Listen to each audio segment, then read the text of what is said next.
Hi, I'm Carla with Raised to Walk. Thanks for joining me. And today I'm going to be sharing 10 tips on how to read to write.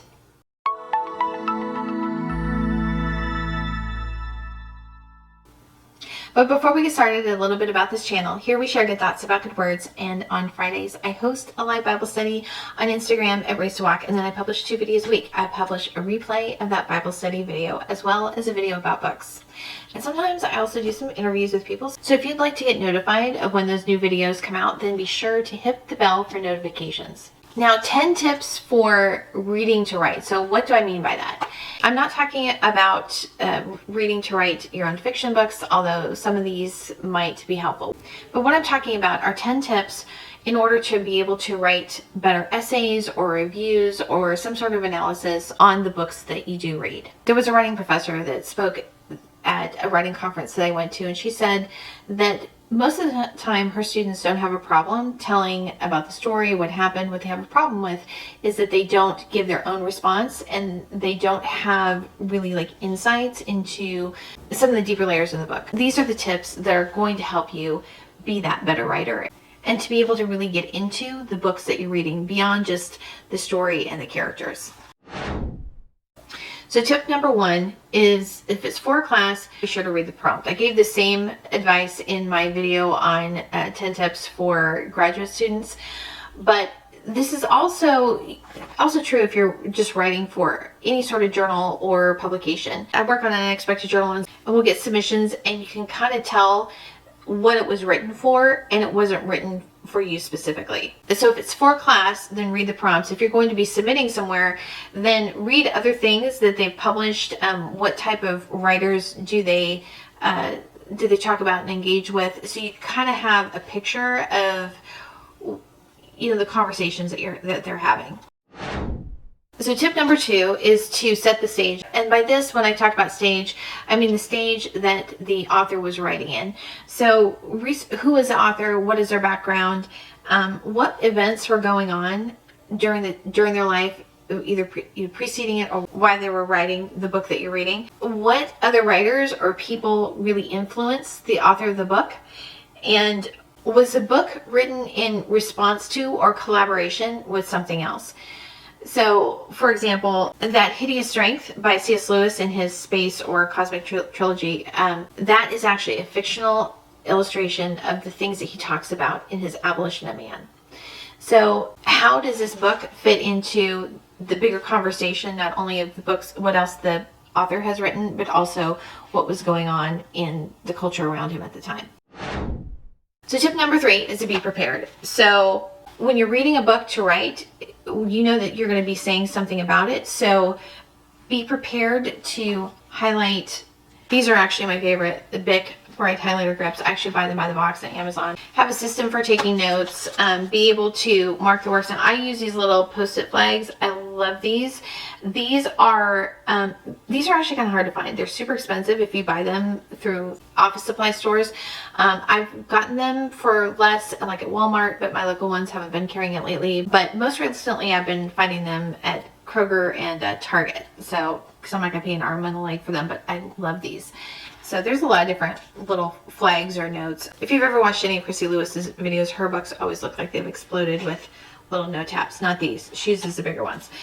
The other thing is, I did give a couple of tips on taking notes in my tips for graduate students. I write a lot in my books, but I also have started just putting like Post-its and putting my notes in there. So if I have like something longer that I want to write a note on, then I can just write it right on the Post-it tab and stick it in there.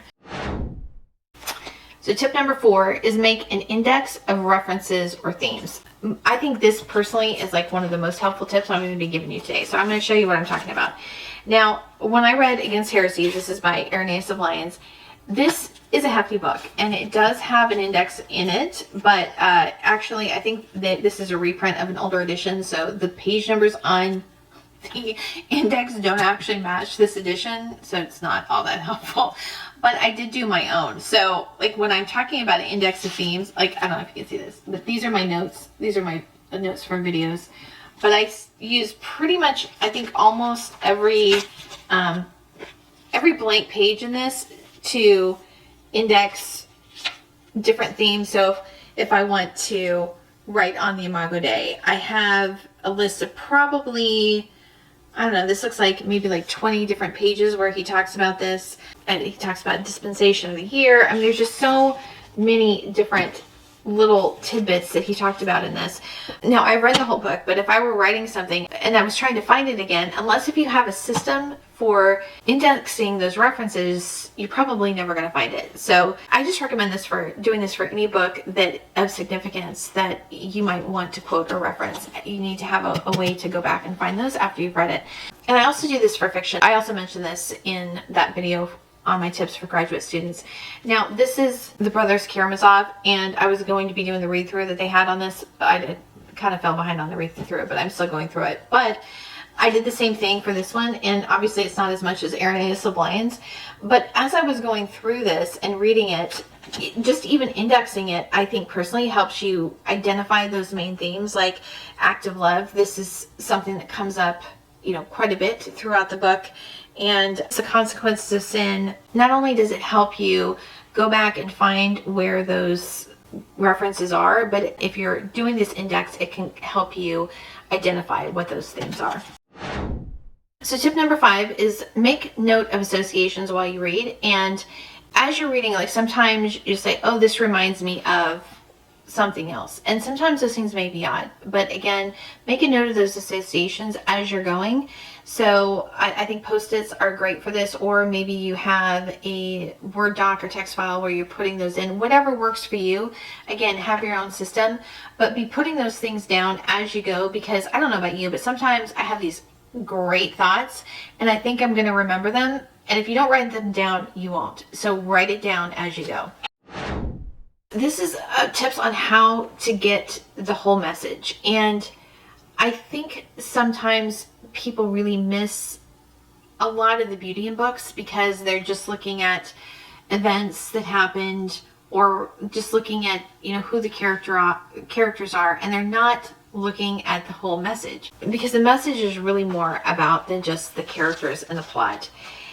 And the message can either be a conscious effort on the part of the author, or it can be unconscious. Sometimes when writers write, they're just telling a story, and sometimes you can see where they're at personally by the story that they tell.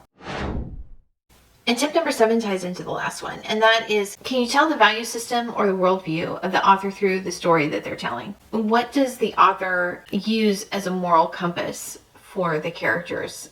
And number 8, this is something that can really help you write interesting essays, is does the message of the author actually match what their stated beliefs are?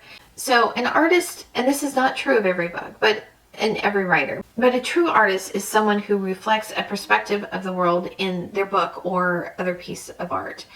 And sometimes artists, if they're real artists, they're sharing, they're writing, or they're creating what they're seeing. They're truly reflecting that. And sometimes what they're reflecting is in contradiction to what they personally say they believe. So for example, I wrote an essay for an Unexpected Journal called Serenity and the Theodicy of Joss Whedon. And if you're not familiar with who Joss Whedon is, he is a director, and as far as I know, he's still an atheist. But in the story, Serenity, this is kind of like the end of the Firefly TV series, he actually illustrates the reason that there has to be free will. It's the total depiction of Alan Plantinga's free will defense for the problem of evil. You couldn't come up with a clearer story for it.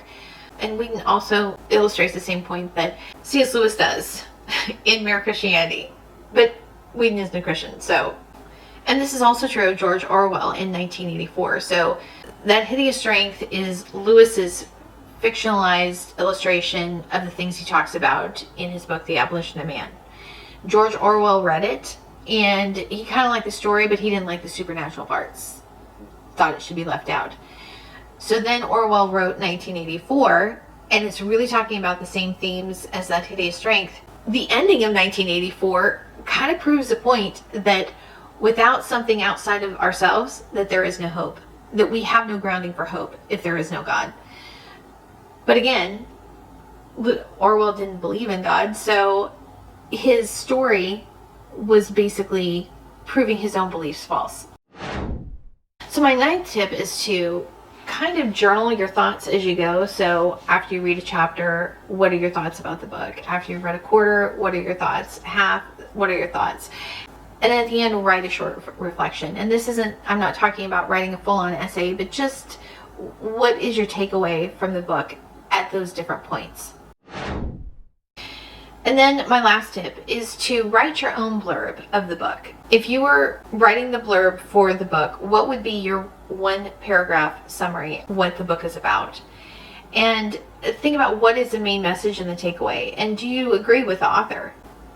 And then if you write down those thoughts that you have, and you've been taking notes and you've been indexing your themes, then you have a great foundation for writing an amazing essay. So those are my tips. I hope that they're helpful. So what are your thoughts? Let me know. Thanks for watching, and I'll see you next time.